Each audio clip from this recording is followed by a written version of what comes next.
Imagine you haven't seen the sun properly in 3 days. Not because of clouds only, but because you've been holed up under a shelter of branches and hide, waiting out a cold snap that has already lasted longer than anyone expected. This isn't one bad night. It isn't a single hard frost you can grit your teeth through. This is a full month of temperatures sitting at or below freezing, day after day, with no sign of breaking. You already know what happens if the fire goes out tonight. You already know what happens if your leg wrappings get soaked crossing that stream and don't dry before dark. Out here, one mistake and cold does something almost nothing else can do. It kills you quietly, slowly, sometimes in your sleep, without a scream or a struggle. Today, when the temperature drops, you nudge the thermostat up 2 degrees and complain the apartment feels a little chilly. For you, cold is an inconvenience measured in minor discomfort and an extra layer. But for a human being living through an ice age winter, or even an ordinary cold season anywhere north of the equator, staying warm for 30 straight days wasn't a lifestyle preference. It was the single hardest, most technical, most unrelenting problem our species solved again and again for hundreds of thousands of years, in dozens of different climates,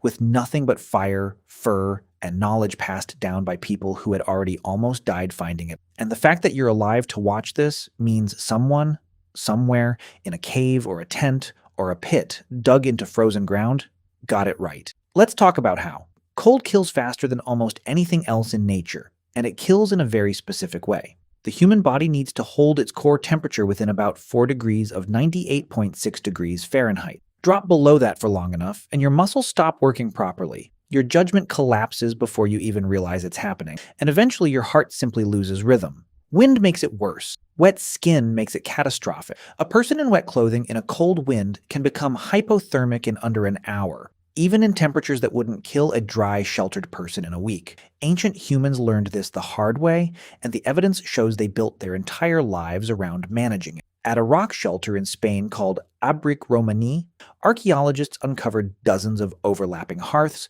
layer stacked on layer over more than 50,000 years, meaning fire wasn't an occasional tool. It was constant, generation after generation, the same handful of spots on the cave floor, chosen again and again because those exact spots controlled smoke and heat the best. Keeping a fire alive through a 30-day cold spell wasn't as simple as piling on wood. Green wood smokes without heat. Wet wood barely catches at all, so groups learned to split logs open to expose dry interior wood, to strip birch bark, which stays flammable even when soaked because of a waxy compound inside it, and to bank coals under a layer of ash overnight so a fire could be revived in the morning from a single glowing ember instead of being rebuilt from nothing in the freezing dark. Keeping the fire alive wasn't one person's job either. It was shared, rotated through the night, someone always half awake and listening for the fire to start dying, because a fire that failed at 3 in the morning in the middle of a month-long freeze wasn't a mistake anyone got a second chance to learn from.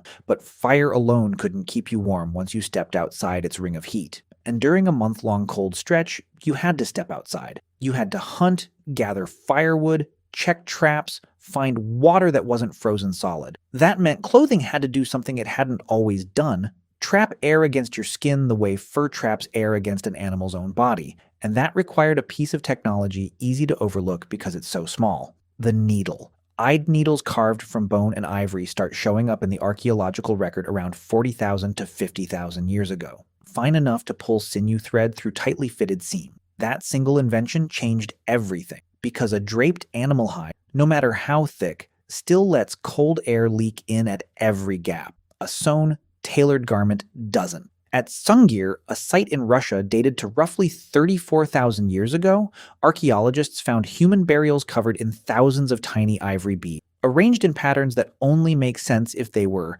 originally sewn directly onto fitted clothing: a parka, leggings, even shoes, the beads outlining seams that have long since rotted away. That isn't decoration for its own sake.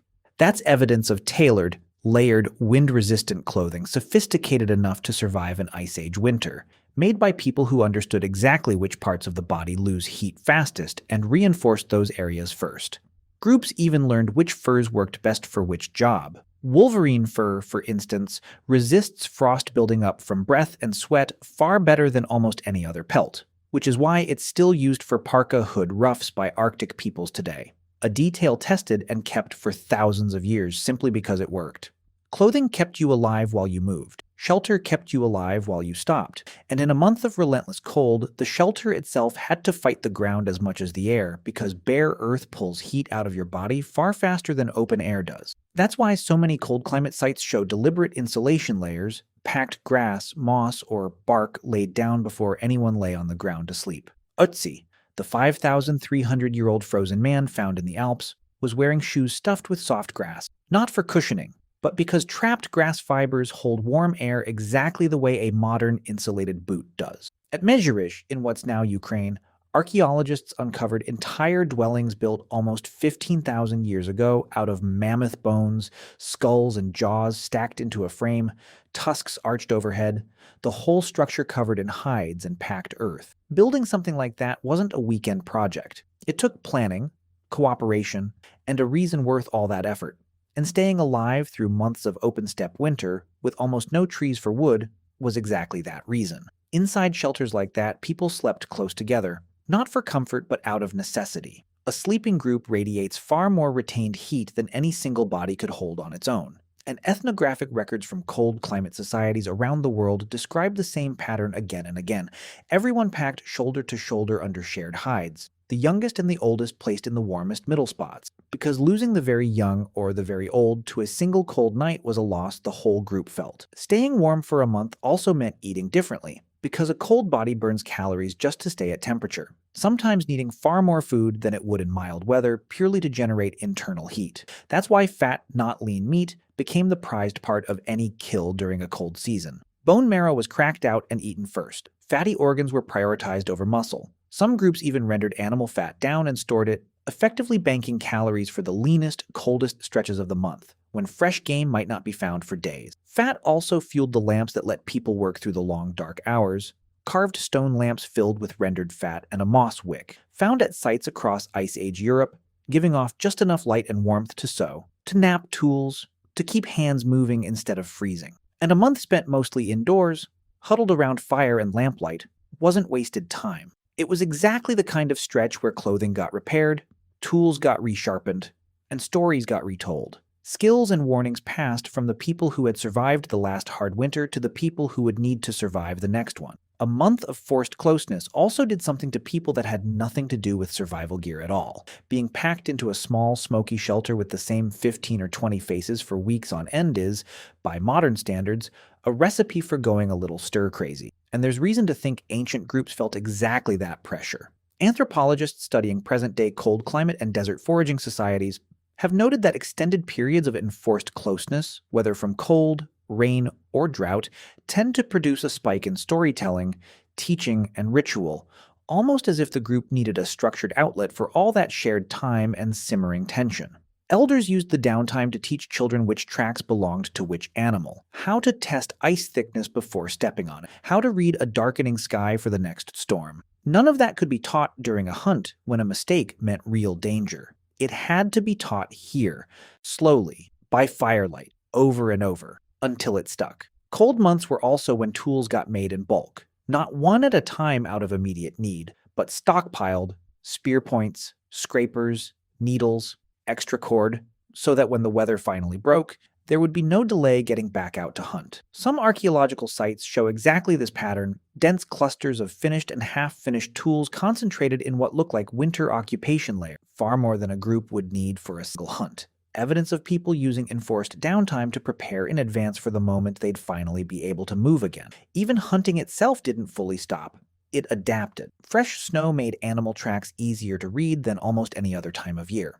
And deep cold pushed many prey animals into predictable, sheltered areas, deer and elk crowding into dense stands of trees known today as yarding ground. Easier to locate precisely because the cold had concentrated them there. A skilled tracker who could tolerate the cold long enough to follow a fresh trail had an advantage in winter that didn't exist in warmer months, when tracks vanished within hours on dry ground. So the month wasn't purely defensive. Even while everything was working to kill you, slower, colder days handed skilled, prepared people real opportunities that a busy summer never offered. So what did surviving a full month of cold actually look like, day after day? It looked like a fire tended in shifts around the clock, never fully left alone. It looked like someone sitting cross-legged for hours, threading sinew through tiny holes in a bone needle, sewing a seam that had to be tight enough to matter. It looked like grass stuffed into shoes, moss packed beneath sleeping hide, mammoth bones stacked into walls meant to outlast the people who built them. It looked like knowledge, which fur resists frost, which wood burns dry, which ground drains water fast, passed from someone older to someone younger.